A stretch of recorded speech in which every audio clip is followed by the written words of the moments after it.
Hello everyone, welcome back to this another lecture on AWS pricing. So as we discussed about the different cloud providers, right? So how cloud resources are built. So basically cloud resources are built as you use. So you don't need to pay any upfront charges or you don't need to provide any long-term commitments like 3 years or 4 years, something like that.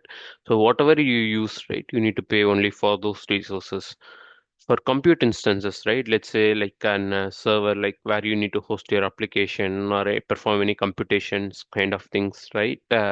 Computation can be like performing as simple as a calculator or hosting a application or even playing games or something, so and so we can call.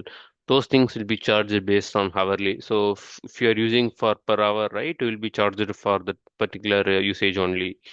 So for storage, right, those will be based on your GB data that you store.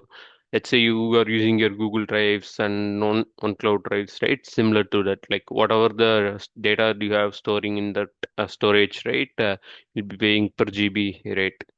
So one advantages is like you will not be having any maintenance cost for this physical resources, be it hard drive, or even a compute resource, right? You don't need to worry about the underlying hardware.